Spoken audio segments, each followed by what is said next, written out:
안녕하세요. 2월 25일 금요일. 이제 2월도 막바지에 치닫고 있고, 유럽의 상황은 간밤에 3시까지에서 3%의 증시의 약세, 하락, 급락이 보였고, 러시아에 대한 미국의 제재가 발표가 되면서 조금 전에 미국의 3대 시장이 급등으로 이렇게 나왔습니다. 나스닥 시장이 436포인트로 3.34%의 급등이 나오고 다우존스는 91포인트 0.28% 33,222로 장 마감을 했습니다. S&P 500 지수가 63포인트로 1.49%의 상승을 보여주면서 새로운 러시아와 유럽, 미국 시장의 상황으로 치닫고 있습니다. 일단은 새벽녘에 올라온 기사들을 한번 보겠습니다. 미국 대 러시아에 대한 수출 통제와 대형 은행들의 추가 제재를 했다라고 5시 30분에 올라온 YTN 뉴스가 되는 것 같습니다. 조 바이든 미국 대통령은 러시아의 반도체 등 하이테크 제품 수출을 통제하고 러시아의 4개 주요 은행을 제재 대상에 추가하는 포괄적인 제재 방안을 공개했다라고 했고, 바이든 대통령은 백악관 연설을 통해 러시아의 우크라이나 전면 침공에 대응해 이 같은 내용을 담은 강력한 제재 방안을 추가로 발표했습니다. 바이든 대통령은 이러한 조치로 러시아는 국제사회에서 달러와 유로, 파운드, 엔화를 통한 사업 능력이 제한될 것이라고 밝혔고, 이번 제재는 러시아가 지난 21일 우크라이나 분리주의자들이 지배하는 자칭 공화국 두 곳의 독립을 승인하고 러시아군 파병은 명령에 사실상 우크라이나에 대한 침공을 선언한 이후 바이든 정부가 사흘 연속으로 내놓은 것입니다. 이어 바이든 대통령은 독일의 미군 7,000명의 추가 파병을 승인했다고 밝혔지만 일단 방어용이고 나토군은 우크라이나에 병력을 지원하지 않겠다. 여기에서 우리는 중요한 깨달음을 얻은 것은 바로 우리 스스로는 우리의 안보는 우리 스스로 지켜야 된다라고 하는 사실을 우리는 6.25 전쟁이라고 하나요? 이유로 가장 뼈저리게 느끼는 그러한 사실입니다. 다만 러시아의 우크라이나 침공에도 미군은 우크라이나 영토 내에서 전투를 벌이지 않을 것임을 재확인을 했고, 바이든 대통령은 러시아가 사이버 공격을 하면 미국 역시 그에 따라 대응하겠다는 입장도 밝혔습니다. 결국에 미군은 전투를 벌이지는 않겠다. 경제 제재로서 대응을 하겠다라고 했으니 전쟁은 세계대전은 이루어지지 않을 것 같은 생각이 들고요. 우선 헤드라인 뉴스들을 보겠습니다. 유럽연합 EU 대러시아의 추가 제재를 합의를 했고 금융과 에너지, 교통 부분 수출 통제 전방위적으로 압력을 행사하는 경제 제재를 시행하는 것 같고 제재를 지지한다, 전쟁을 반대한다, 침묵, 중남미의 대응은 온도 차이를 보이고 있다. 캐나다 항공 IT 분야 러시아 수출 통제를 결정하겠다. 우리 정부는 러시아의 우크라이나 침공을 강력히 규탄하면서 제재에 적극 동참하겠다. 푸틴 러시아 대통령 우크라이나의 침공은 안보 확보를 위한 불가피한 조처다. 이와 같이 헤드라인 뉴스를 볼 수가 있고요. 중남미의 증시 상황을 한번 바라볼까요? 중남미 해외 지수 그리고 미국의 현재 갱신이 되지 않은 것 같네요. 23일자로 되어 있어서 아직은 리프레시가 되지 않은 것 같습니다. 미국에 대한 주요 지수들은 현재 강보와 강세를 현재 보여주고 있고요. 현재 미국의 나스닥 선물 100 같은 경우도 3.4%의 급등, 필라델피아 반도체 3.7%의 상승, 의 모습을 보여주고 있습니다. 나스닥 종합은 3.34, S&P 500 지수가 플러스 1.5, 다우존스는 92포인트가 0.28% 상승하는 그러한 모습을 보여주고 있고요. 중남미의 대응을 한번 잠시 기사들을 잠시 살펴보겠습니다. 칠레, 콜롬비아 등 강력하게 규탄을 하고 멕시코는 평화를 지지하고 쿠바 등은 입장을 내놓고 있지 않습니다. 잠시 보면 러시아의 우크라이나 침공을 놓고 중남미에서도 규탄의 목소리가 이어지고 있다. 다만 일부 정상은 발언의 수위를 조절하는 모습이었고 중남미 친러 국가들은 비판에 동참하지 않는 등 반응이 엇갈리고 있다. 세바스티안 피레나 칠레 대통령은 24일 칠레는 러시아의 무장 공격 우크라이나에 대한 주권과 영토 침해를 규탄한다. 이러한 행위는 국제법 위반이고 무고한 이들의 목숨과 국제 평화 안보를 위협한다라고 비판했고 칠레 정부는 유엔에서 대러시아 제재가 채택되면 지지하겠다라고 밝혔습니다. 콜롬비아 대통령도 이날 콜롬비아는 러시아가 우크라이나 국민에 자행한 공격을 강하게 거부한다라고 말했습니다.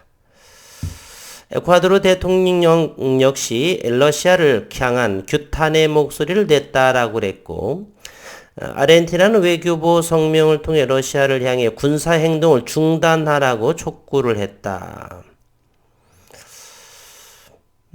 브라질 대통령도 말을 아끼고 있는 가운데 아미우든 모우랑 부통령은 러시아의 비판에 동참을 한다라는 모습이었고요.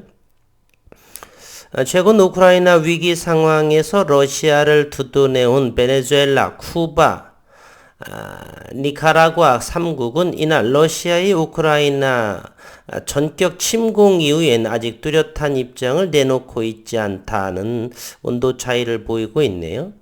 앞선 니콜라스 마두로 베네수엘라 대통령은 지난 22일 푸틴 대통령에 대한 완전한 지지를 밝혔고 다니엘 오르테가 니카라과 대통령도 일찌감치 푸틴 대통령의 행동을 옹호했고 쿠바 정부도 미국이 러시아를 위협하고 있다며 비판했다. 그래서 베네수엘라, 쿠바, 니카라과 3국은 러시아의 침공에 대해서는 현재 입장을 내놓고 있지 않은 반면 다른 기타 온도차가 남미에 있어서는 크게 보여지는 상황이고요. 캐나다에서는 항공과 IT 분야의 러시아 수출 통제를 결정을 했다라고 했습니다. 트루이도 푸틴 국제법과 민주주의 인권을 짓밟았다라고 해서 캐나다의 입장을 잠시 보면 캐나다가 우크라이나를 침공한 러시아에 대한 수출 통제를 결정을 했다. 로이터 통신 등 외신에 따르면 지스탱 트루도 캐나다 총리는 이날 대국민 연설을 통해 조금 더 키워볼까요? 러시아의 무모한 침공에 대응하기 위해 러시아에 강력한 제재를 하기로 했다며 이같이 밝혔다. 구체적으로는 항공 우주와 정보기술 광업 분야에서 월 5천만 달러, 한화로는 약 6,600억 원에 달하는 물품의 수출 허가가 취소가 됐다. 6,600억 원. 캐나다는 또 러시아 고위 인사와 가족, 군 수뇌부와 은행 등을 제재 명단에 올렸다라고 했습니다. 우리 정부는 어젯밤 11시 20분 러시아의 우크라이나 침공을 강력히 규탄하고 제재에 적극 동참하겠다. 무력 사용 정당화될 수는 없고 규탄의 표현으로 수위를 높였다라고 보도했습니다. 정부는 24일 러시아의 우크라이나 무력 침공에 대해 유엔 헌장의 원칙을 위배하는 행위로서 이를 강력히 규탄한다라고 밝혔습니다. 정부는 이날 외교부 대변인 성명을 통해 이같이 밝히고 무고한 인명피해를 야기하는 무력 사용은 어떠한 경우에도 정당화될 수가 없다. 정부는 우크라이나의 주권과 영토 보전과 독립은 존중되어야 한다고 거듭 강조한 그러한 우리의 정부 입장이고요. 유럽연합의 오늘 5시 36분에 올라온 속보인데 유럽연합의 러시아의 추가 제재에 합의했다. 금융과 에너지, 교통 부문 수출 통제를 하는 것으로 벨라루스를 포함해 제재도 준비를 촉구하고 크고 심각한 영향을 줄 것이다. 유럽연합 27개국 해외원국 정상은 24일 러시아의 우크라이나 침공에 대응해 금융과 에너지, 교통 부문, 수출 통제 등을 겨냥한 제재의 합의했다. 유럽에서의 왕따 역할을 하게 되겠습니다. 이들은 이날 벨기에 브뤼셀에서 열린 긴급 정상회의 뒤 성명에서 러시아에 크고 심각한 영향을 줄 추가 제재에 합의했다면서 이같이 밝혔습니다. 유럽연합 정상들은 이번 제재는 금융, 에너지, 교통 부분과 군민, 양품, 제품, 수출 통제, 수출 금융, 비자 정책을 포함하며 러시아 개인들도 추가로 제재 명단에 오를 것이라고 덧붙였습니다. 이들은 또 벨라루스를 포함하는 경제 제재 패키지와 개인에 대한 추가 제재를 위한 준비도 긴급하게 할 것을 촉구했다. 앞서 이날 EU 행정부 수장격인 우르줄라 EU 집행위원장은 유럽연합 내의 러시아 자산을 동결, 러시아은행의 EU 금융시장 접근 차단 등을 포함한 가장 강력한 제재를 부과할 것이라고 밝힌 바가 있고, 집행위원장은 첨단 기술 부품에서 소프트웨어까지 핵심 분야에서 러시아의 기술적 지위를 약화하고 러시아의 경제 성장을 억제하고 산업 기반을 약화할 것이라고 경고했다. 개인적으로 생각을 하게 되면은 무력 사용보다는 경제 제재가 조금 더 시간을 둔다라고 한다면 훨씬 더욱 무서운 강력한 무기가 아닐까 저는 생각을 합니다. 무기로서는 단기적인 그러한 해결을 볼 입장이고 무역 경제 제재 이러한 부분은 중장기, 단기, 중기, 장기적으로 앞으로 러시아의 국민들의 움직임, 경제의 문제들 이렇게 되면 유럽 내에서 글로벌 전체 전 세계에서 러시아는 고립되는 그러한 상황으로 그래요. 시장을 좀 더 지켜봐야 되겠지만 시간의 문제로 러시아는 협상 테이블로 점차 다가오는 결국 이러한 내용으로 인해서 전쟁은 끝이 났다. 이렇게 저는 생각을 하고 그러한 부분이 현재 미 증시 급등으로 이어지지 않은가 이런 생각을 현재 저는 해봅니다. 이번에는 글로벌 상품 선물과 환율 금리에 대한 그런 부분 원달러 환율은 일단 1200원에 해당을 하고요. 그리고 금값이 하락세로 돌아섰었고, 미국 텍사스 유가 92달러. 어제 밤에만 볼 때만 하더라도 거의 100달러를 넘어가는 수준이었던 모습을 현재 보여주고 있고요. 우리가 사용하는 두바이 유도 현재 0.28% 상승한 92.16달러에 거래가 되고 있고, 텍사스 원유도 0.91달러의 상승. 어저께 한 10시경에는 제가 보기에는 7%의 급등을 보여서 123달러 정도까지 현재는 0.86%의 상승 92.86달러에 거래가 되고 있고 브렌트유만 2.26%가 상승을 해서 현재는 99달러에 거래가 되고 있습니다. 지속적으로 유가와 금값의 동향 그리고 환율의 문제 그리고 각국의 글로벌 시장에서의 환율 금융시장의 모습, 선물, 이러한 부분을 예의주시하면서 전 세계의 경제 국가들이 어떠한 반응을 보이고 있느냐를 예의주시하면서 그에 따라 우리 증시도 동조화의 모습으로 오늘 이제 아침 장이 열리고 아시아 증시의 움직임을 대러시아에 대한 추가 제재 합의 상황으로 어떠한 국내의 금융시장이 전개가 될 것인지 오늘 시장이 대단히 궁금한 상황입니다. 개인적으로는 과거 이렇게 오랜 동안 전쟁으로 또는 큰 테러로 인해서 주가의 금융시장이 요동을 쳤지만 결국에는 그리 오랜 시간이 지나지 않아서 대단히 안정적으로 합의 테이블 책상에 모였다라고 하는 것을 감안하면 이제는 러시아 금리 인상 부분 앞으로도 급속도로 금융시장은 안정이 되면서 개인적으로는 3월 중반 이후부터는 우리 시장이 완연한 훈풍의 흐름으로 가지 않을까.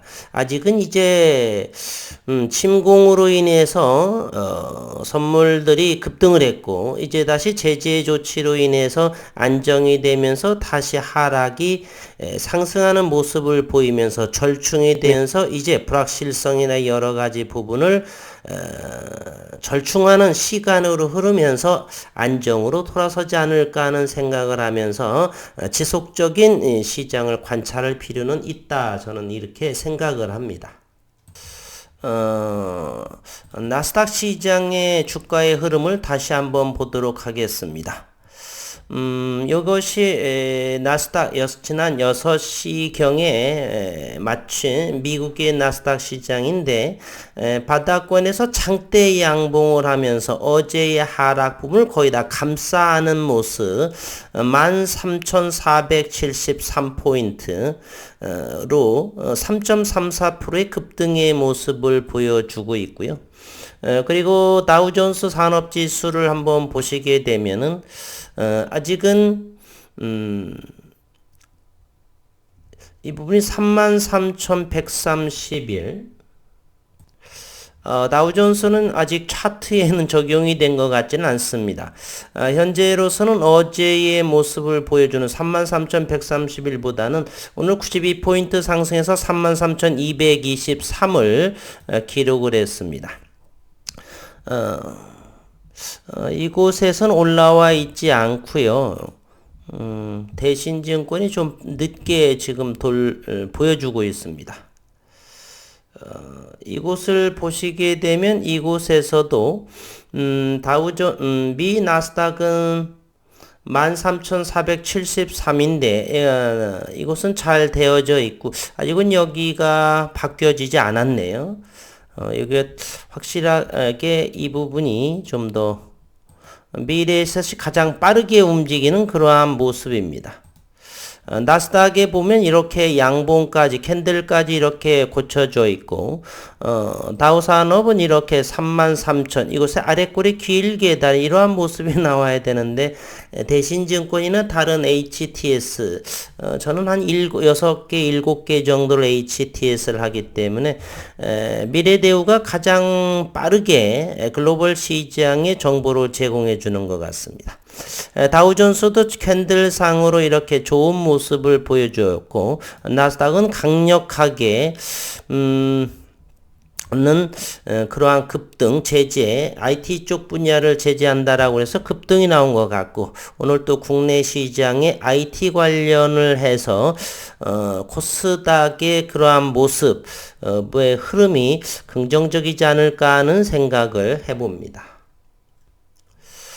마지막으로 푸틴 러시아 대통령이 2시 13분 우크라이나의 침공은 안보 확보를 위한 불가피한 조치였었다라는 내용을 잠시 한번 보면요.